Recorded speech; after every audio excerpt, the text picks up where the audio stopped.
Welcome to HDTV. You're now rocking with your boy.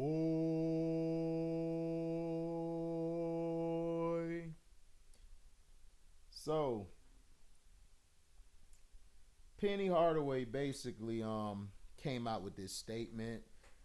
They just want to get numbers and get ready for the draft. He shares the main problem he sees with the NBA prospects.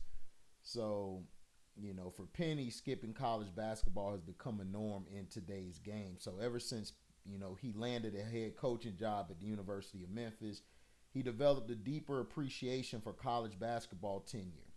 Now, the former Orlando Magic star now understood why it is important for NBA prospects to hone their overall game in college, and on the other hand, why those who skip the process tend to lack the qualities that are vital when you become a pro. You're getting guys coming in with one and done, and they've been taught to be about themselves and really not be about the school. Most guys come in with the one and done. They just want to get numbers and get ready for the draft. So the basketball is kind of watered down a little bit more now. Hardaway said, and he said this on the All the Smoke podcast, and this was in 2020, I believe.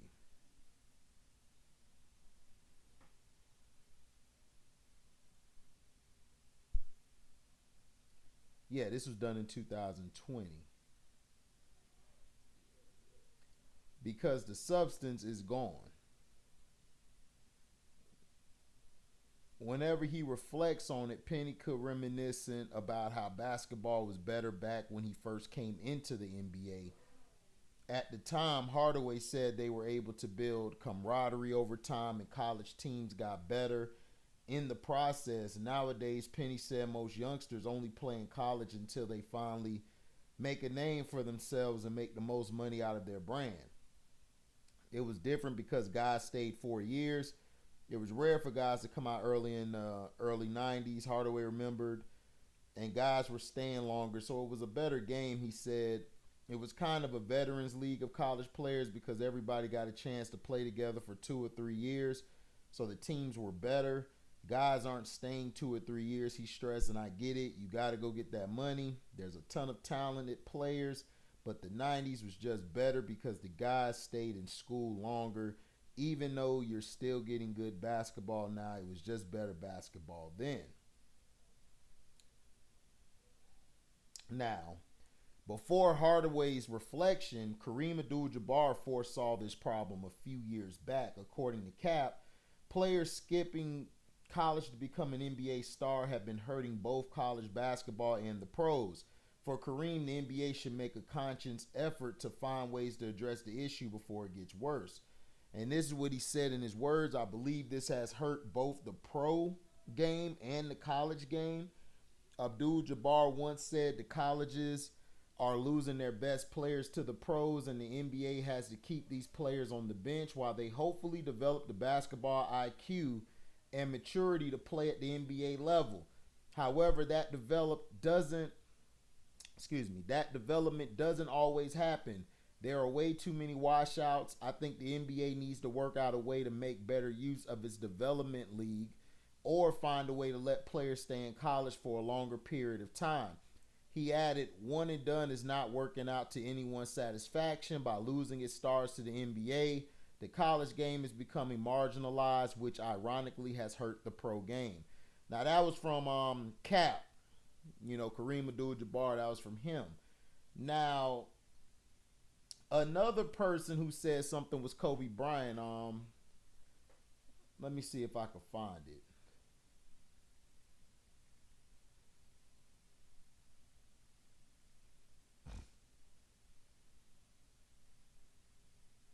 Okay, so here it is right here. Fair you sat, fair you sat. Critical of the AAU system and the way American players are brought up. Not pretty critical, extremely critical.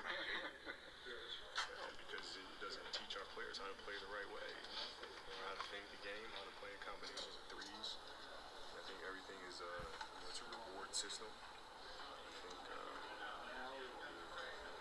coaches who are teaching the game are getting rewarded one fashion or another, and it's just a showcase. Do you feel like It's absolutely horrible for the game. the young guys that are coming up, do you feel like the stiff, whereas when your guys were more skilled? Yeah, but I think that was just by luck. The generation that I grew up in. You know what I mean? Because like my generation is when the AU basketball really started becoming shit. You know, and I got lucky because I grew up in Europe. Right. You know, everything there was still fundamental. So I learned all the basics. And I think we're doing a tremendous disservice to our young basketball players right now. That's something that definitely needs to be fixed. And it's going to be one of the things that I definitely focus on. Do you think it did? And see, that's why, rest in paradise to the greatest of all time. In my opinion, if he still would have been alive, a lot of this basketball would have got cleaned up. And see, and this is the problem. AAU is nothing but a money grab. Guys can just take a test or pay their money, not take a test, but pay their money, and they're good to go. They could go right into AAU. And I think it's terrible at how they've did a disservice to the kids, how they're doing a disservice to all of us. Because look, the foreigners, guys from overseas, they're thriving. Look at Joker, look at Doncic, look at Shea. Shea Alexander, he's from Canada. Look at Pascal Siakam. Look at these guys. These guys have a left, they have a right, they can cross over, they can get in the post, they can, work what they got to do. These guys today are too busy jacking up threes or trying to get to the next level, and they don't even dunk. They get to the next level, they looking to pass it out for a three when you could just get the easy two right there. That's all you got to do. Or you could lay it up with the left. And Kobe told the truth. It was the era I grew up in, but I grew up in Europe. So in Europe, he learned, overseas, they teach you the basics. Now, this is also a thing they need to do. What they need to do is they just need to get rid of the one and done shit. Let these players go to the G League. Go to the G League. Look what Scoop did. Scoop is in the top 5. He was picked. He went to the G League. Why go to college for 1 year when you know you're going to go there and leave? How about you go to the G League, play that 1 year in the G League, develop your skills, hone your skills, and then go to the NBA. It'll be better. College is a waste of time if you're just looking to get to the pros. Now it is. But if you're a player who needs like 2-3 years of work, you need to go to college. Stop listening to all these people telling you, oh, you this and that, because you could dunk. No, can you go left? Can you pivot? Fake left, bank right. Fake right, bank left. Can you run plays? Can you run picks to set up your shooters? Off the ball picks. Can you get guys open? Can you get guys freed up? You guys don't. Do y'all know this stuff? And this is the problem. You got too many yes men today. Too many. It's too many of y'all. It's too many yes men today. And I'm getting sick of them. I really am. They're a bunch of crybabies. They're a bunch of, yo, man, if you do this, man, if you do that, man, you'll have this much money. It's about longevity. It ain't about short term. Some people who are role players, they got to go to college for 2-3 years. And they come out better. Like Malcolm Brogdon, I believe, went 3 or 4 years. Look at his career. He's been a solid guy outside of the injuries, but he's been solid. You know, we got to cut this out. Just go to the G League, get your work in, ball out. You good to go. I don't see what the problem is. You know, Penny told the truth. You just heard Kobe. Kobe told the truth. A lot of Cap also, shout out to Cap. All of these guys tell the truth. These players are getting worse. Basketball has gotten worse. Guys don't even know how to bank. They don't even know how to lay it up off the hoop. It's only a few people. That's why I said Kyrie Irving is the most skilled basketball player today. Like, people got mad when I said Kyrie's more skilled than Michael Jordan. He was. Michael's a better player. Nobody said he was a better player, but he is more skilled. He is. So, Kyrie could go left, right, over, all of that. Isaiah Thomas is up there. Isaiah Thomas is probably the most skilled and best basketball player we've ever seen. He's in my top 6.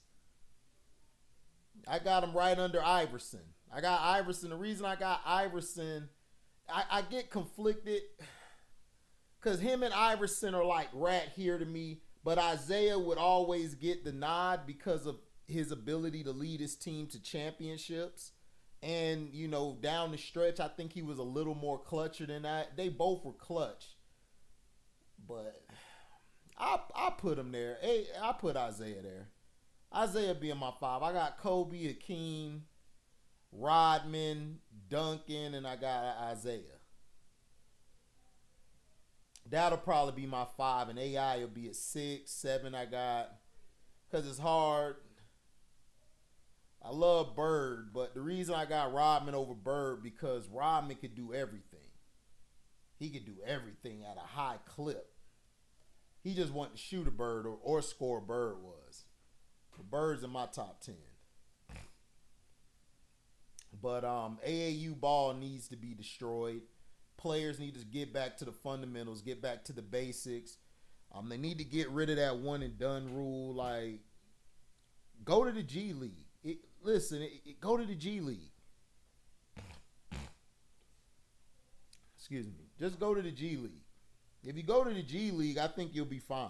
Just my opinion. I think you'll be okay.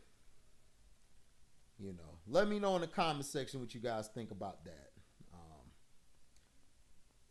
Now, if you remember draft night, the Pacers completed a 3-team trade with Phoenix and Washington.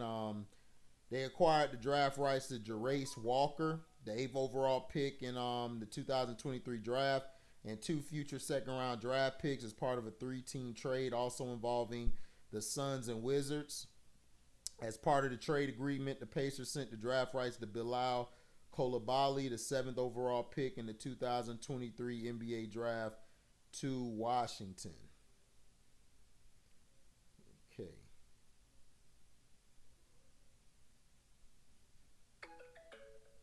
So, just to give y'all a heads up on Jarace, I don't know that much about Jarace and all of that. Maybe you guys could tell me in the comment section if he's going to be a baller. I'm not sure. You know. So, you know.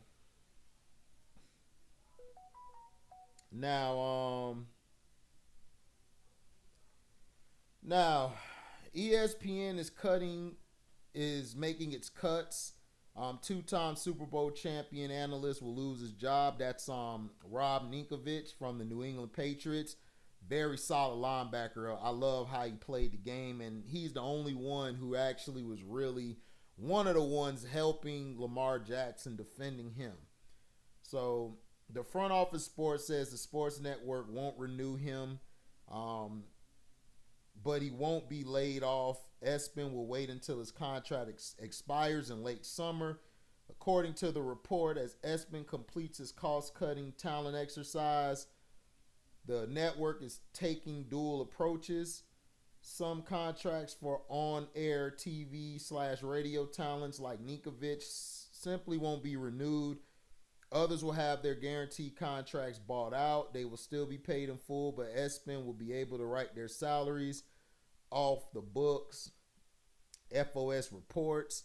Ninkovich appeared on SportsCenter, first taking Get Up, dating back to 2019 when he officially joined the network. Earlier in June, anchor Neil Everett announced he was leaving the network after a 23-year run. Bartender last call, Everett said in a statement to Front Office Sports. Espen changed my life, but now it's time for me to change my life. Time to write a new chapter.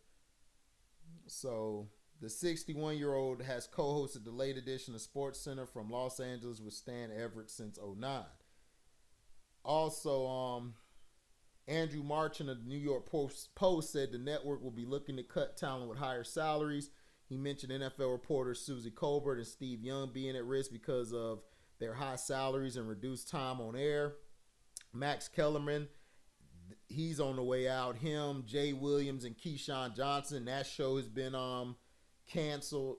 Also, the first wave of cuts took place in late April. Back in March, Disney CEO Bob Iger said that 7,000 jobs would be eliminated across the board. They are looking to cut $5.5 billion in costs worldwide. Amid the layoffs, ESPN has signed a 5-year deal with Pat McAfee for the Pat McAfee Show. Wow, didn't see that coming. So now you have, they also re-signed Marcus Spears to a 4-year multi-million-dollar deal. So ESPN's losing money because nobody watch their shows no more. People come on the internet now to get their information because people are tired of being lied to. You know, people are getting tired of being lied to. People are getting tired of getting the runaround, being told what is what isn't what to do, what not to do. It's all type of stuff, man, that every day you deal with. The shows are repetitive. And then plus the network itself is racist as hell, allegedly. You got Malika Andrews up here who her job is safe. And we know why her job is safe, because she could just talk bad about a black man. She's good. Like, she mentioned that thing about that kid Brandon Smith being involved in that situation, which he was cleared of. So why are you bringing it up? But they will not bring none up about the white athletes. They only bring it up and then they don't keep talking about it. They don't bring it up ever again after they talk about it for one day. And if you white, please don't come here with that bullshit. I will block you.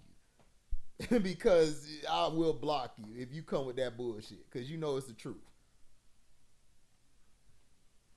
But ESPN is cutting all these shows, but they're cutting majority black people, right? Blacks are getting cut, whites getting cut, but they're cutting mostly the majority of the black guys.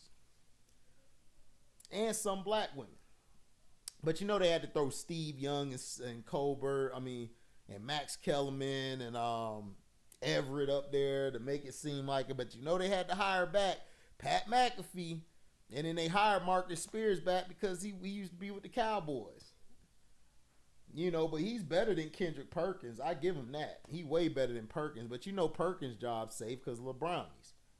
But ESPN has been losing money because Fox has been killing them. They've been killing them on all their sports shows, all their networks. Now, Undisputed, First Take is probably kind of taking back their fan base a little bit because Undisputed, because you know the whole thing with Mr. Bass Mouth Face Ass Boy. And then you got, of course, Baseless. So, you know, it's going to be hard to try to get those people back. But they've lost money over the years. That's not a surprise. Now Harden, Mills, Simmons, Simovic, and Knicks, I believe this is. Now, the Rockets remain a serious contender to sign James Harden, a source close to the Sixers star told Sam Amick of The Athletic. Recent speculations has trended toward Harden remaining in Philly, but his camp wants to make it clear that Houston is still an option. While it seems odd for a top player to consider leaving a title contender for a rebuilding franchise, Amick notes that a battle for leverage is behind all the leaks regarding Harden's future. At age 33, his ability to land a near-max contract is limited unless he's able to create the impression that more than one team is interested. Amick observes that both Philly and Houston have been convinced throughout the process that they're the prohibited favorite to land Harden and that he's only using the other team as a leverage ploy. Keeping Harden is vital to the Sixers' title hopes, and they could be facing a gap year if he decides to leave, according to Bobby Marks of ESPN. He states that Philly would only have about $9 million in cap space without Harden, leaving almost no ability to replace him unless the team can unload other salaries.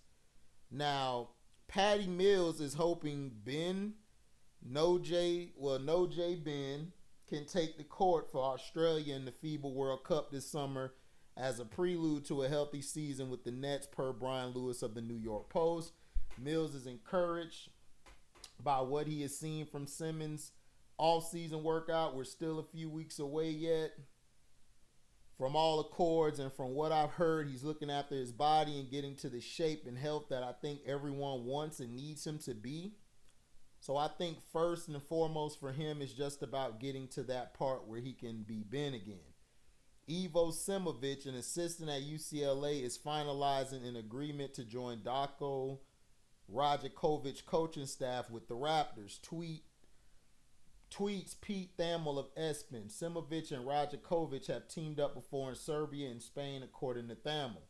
Fred Katz of The Athletic explores 10 potential targets for the Knicks with their non-taxpayer mid-level exception. Katz cites Nugget swingman Bruce Brown as one possibility, although Brown might be able to exceed the MLE on the open market, and he doesn't solve the team's need for more outside shooting.